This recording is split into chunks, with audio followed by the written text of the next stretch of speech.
Hello दोस्तों, कैसे हैं आप। आज की कहानी का नाम है सुख।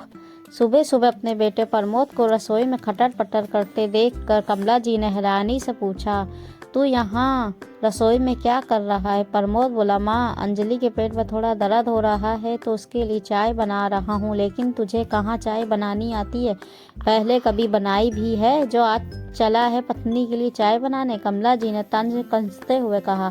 प्रमोद बोला, माँ, सीख तो सकता हूँ ना। हाँ बेटा, सीख ले, आगे भी तुझे यही सब काम करना है। अब बहू भी तेरे साथ नौकरी करेगी तो तुझे भी उसके साथ घर के काम करने पड़ेंगे। पत्नी पर बड़ी दया आ रही है तुझे, लेकिन अपनी माँ को तो कभी चाय बनाकर नहीं पिलाई। कमला जी फिर मुंह फुलाते हुए बोली, माँ, पहले कभी ज़रूरत ही नहीं पड़ी, फिर आपने भी कभी नहीं कहा कि घर के काम सीख ले, लेकिन आज मैं आपको भी अपने हाथ की बनी चाय पिलाऊंगा। प्रमोद ने कप में चाय छानते हुए मुस्कुरा कर कहा।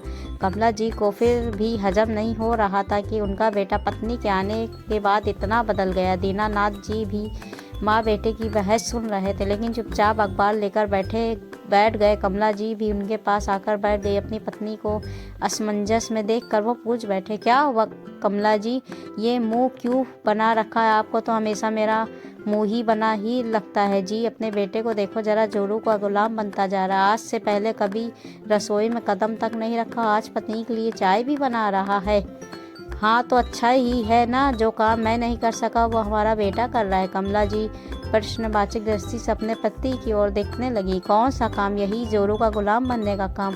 हंसते हुए दीनानाथ जी बोले, फिर अखबार को एक तरफ रखकर कमला जी के हाथ को अपने हाथ में लेकर कहने लगे, कमला जी, मुझे पता है आप भी हमेशा चाहती थी कि मैं बच्चों को संभाल लो और घर के कामों में आपकी कुछ मदद करूं, लेकिन उस वक़्त कुछ पुरुष होने के अहम और कुछ माता पिता की शर्म के चलते मैंने कभी आपका हाथ नहीं बटाया।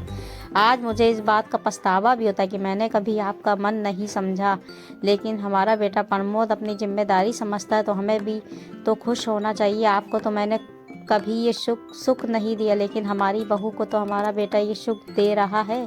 फिर शिकायत किस लिए। दीनानाथ जी की बात सुनकर कमला जी को अपना समय याद आ गया कि काम किस तरह वो अकेले पूरा घर का काम करती थी, वो बच्चों को भी संभालती थी। एक दिन दीनानाथ जी ने नलके से 2 बाल्टी पानी क्या भर दिया। कमला जी की सास ने उन्हें बातें सुना दी कि मेरे बेटे से घर के काम करवाई। उस दिन के बाद कमला जी ने कभी दीनानाथ जी से कोई काम नहीं कहा और ना ही दीनानाथ जी ने भी कभी खुद का मदद का हाथ बढ़ाया। आज ये सब सुनकर कमला जी की आंखें नम हो गई। जी, आप ठीक कह रहे हैं, अपने घर में कुछ काम करना पत्नी की गुलामी नहीं होती। आपकी माँ के साथ रहकर मेरी सोच भी उनकी जैसी हो गई थी। चलो पहले ना सही, लेकिन आज तो मैं भी अपने बेटे के हाथ की बनी चाय पीऊँगी। दीनानाथ जी मुस्कुरा उठे और साथ ही उनका बेटा प्रमोद दिया। आपको कहानी कैसी लगी, अच्छी लगी तो लाइक करके सब्सक्राइब कर देगा। ऐसी ही हम आपके लिए मज़ेदार कहानी लाते रहेंगे।